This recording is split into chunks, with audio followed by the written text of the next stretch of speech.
I'm Lucas Busch, and I'm presenting on Gary Soto. He was born in 1952 and is presently still alive.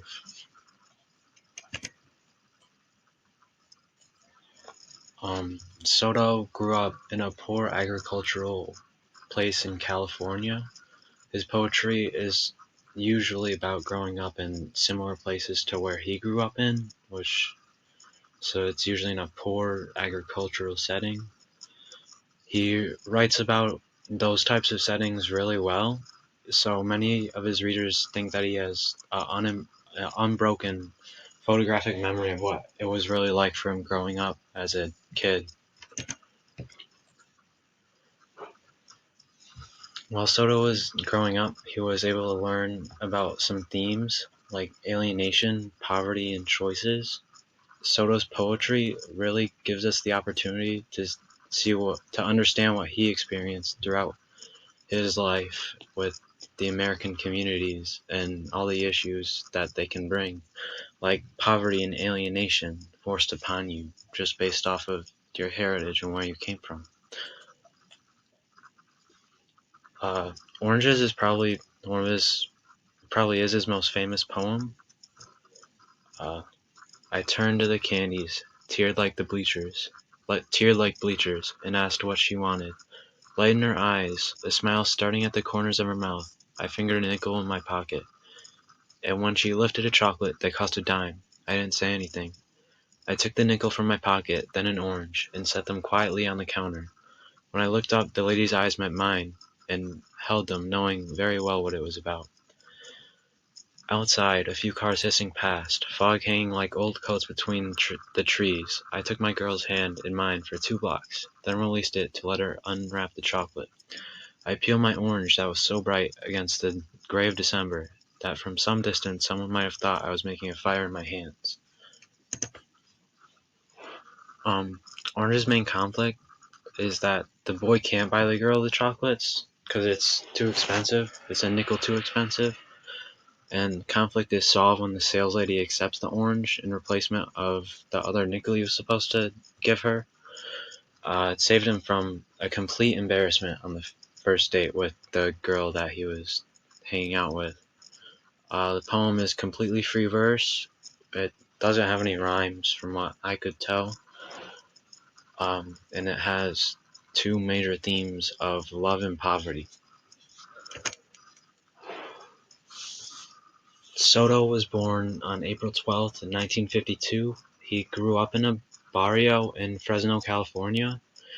A barrio is a poor Mexican neighborhood. Most of his poetry is sort of based on and in a setting like how he grew up. Soto didn't really grow up around books, and he explained that his education wasn't really a major part of his culture growing up. Soto's father died when he was really young. He was 5 years old, and it really had an impact on his family, not only emotionally, but economically as well. His mother was left all alone with 3 kids, and she had to get help from the kids' grandparents, and the 3 of them took any job that they could possibly take at the time. When the kids finally grew older, though, they started to work in fields and factories to help out around the house too, which left not very much time for school. Soto barely attended high school because of his work and held an average of a D grade in high school. He really didn't attend school that much, and when he did, it was chasing around girls. When he graduated high school and went on to his second year at Fresno College, he discovered a collection of poetry that he had never really seen before. It wasn't really about nature, birds, mountains, or streams. It was written by an author named Edward Field. He was a native of New York who wrote about trash and smog. In an interview that Soto later had, he told the interviewer that his reaction was that after he read that was that he really wanted to do this thing that was writing poetry.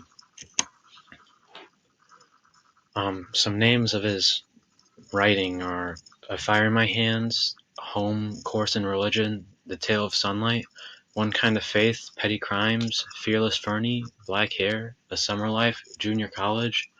There's probably about like 50 more books that he's written that I couldn't mention on here. The Red Palm is another one of Soto's famous poems. It's dusk now night, and the lights in your home are on. That costs money. Yellow light in the kitchen. That's 30 steps. You say to wash your hands.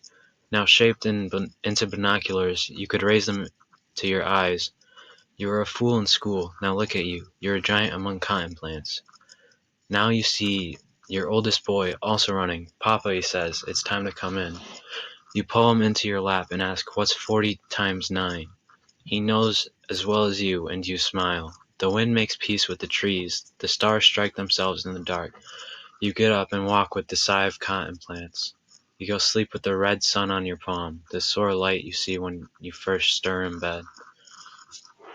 The Red Palm is really a poem that talks about how the older boy's father is like in a state of regret for all the opportunities that he's lost because of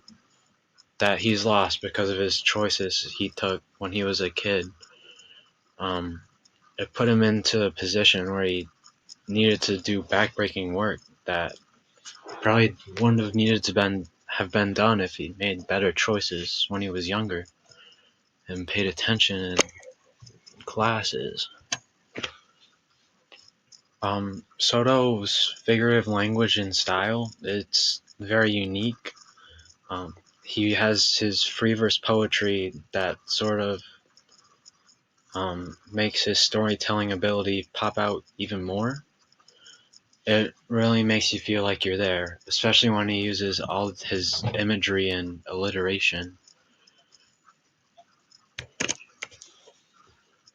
Some common themes that he often writes about are alienation, choices, family life, love, kindness, and poverty.